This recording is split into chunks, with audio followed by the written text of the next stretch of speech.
Good morning everyone, সবাইকে জানাই শুভ নববর্ষ। বড়দের প্রণাম এবং ছোটদের অনেক অনেক ভালোবাসা। আজ পয়লা বৈশাখ, নতুন বাংলা বছর শুরু আজ থেকে। পয়লা বৈশাখের দিন আমাদের বাড়িতে গণেশ লক্ষ্মী পুজো করিয়ে নিয়ে আসা হয়, তো তারই জোগাড় এখানে করে নিচ্ছিলাম আমি। আর এই গণেশ লক্ষ্মী পুজোটা যেহেতু বাইরের কোনো মন্দির থেকে করিয়ে নিয়ে আসা হয়, তো তার জন্য যা যা লাগবে সেটা গুছিয়ে নিয়েছে। আর আমিও রেডি, সঙ্গে আমার দাদাও রেডি হয়ে গেছে যাওয়ার জন্য। প্রথমেই বেরিয়ে আগে পুজোর জন্য মিষ্টি কিনে নেওয়া হয়েছিল, তারপর চলে গিয়েছিলাম একবারে মন্দিরের দিকে। মন্দিরে ঢোকার আগে আরো কিছু জিনিস কেনার ছিল, তো সেগুলোও কিনে নিয়েছিলাম। তারপরে চলে গিয়েছিলাম মন্দিরে। আমি ভেবেছিলাম মন্দিরে বেশ অনেকটাই লাইন পড়বে, কিন্তু সেরকম কিছু ব্যাপার ছিল না। আমি হয়তো দেরি করে গিয়েছিলাম, তাই লাইনটা একটু কম হয়েছিল, মানে লাইনটা ছিল না বললেই চলে। আসলে আমি শুনেছিলাম এই মন্দিরে অনেকটাই ভিড় হয় এই গণেশ লক্ষ্মী পুজো করানোর জন্য। আসলে এই প্রথমবারই এই মন্দিরে আমরা পুজো করাতে নিয়ে আসছি, তাই আসলে জানতাম না।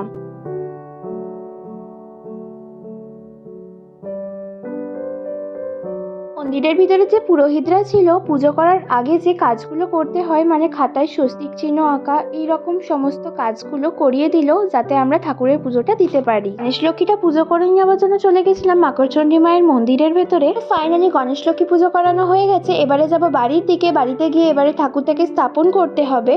গাইস, তোমরা কমেন্টে জানিও তোমরা পয়লা বৈশাখে কি কি করলে আর কিভাবে কাটালে। কথা বলতে বলতে বাড়ি এসে গেছি। বাড়ি এসে ঠাকুরকে স্থাপনও করে দিয়েছি, আর এখানে দাদা একটু ধূপ আর মোমবাতি দেখিয়ে দিচ্ছিল ঠাকুরকে। এখানে আমি একটু ফিডব্যাক দিয়ে নিচ্ছিলাম যে আমি পয়লা বৈশাখে কি পড়েছি। ফাইনালি তো ঠাকুরকে পুজো দেওয়া হয়ে গেছে, এবারে পালা শুধু পেট পুজোর। তাই দাদা আর আমি বেরিয়ে পড়েছি পেট পুজোর জন্য কিছু খাবার দাবার কিনে আনার জন্য। আমি ভেবেছিলাম আজ একটু পেটাই পাউডার খাবো, কিন্তু সেটা আজ কপালে ছিল না, আমরা যাবার আগেই শেষ হয়ে গেছে। কি করা যাবে, কচুরি নিয়ে বাড়ি চলে এলাম আর সেটাই খেলাম বাড়িতে এসে। তো গাইস, আজ এই পর্যন্তই। Bye bye.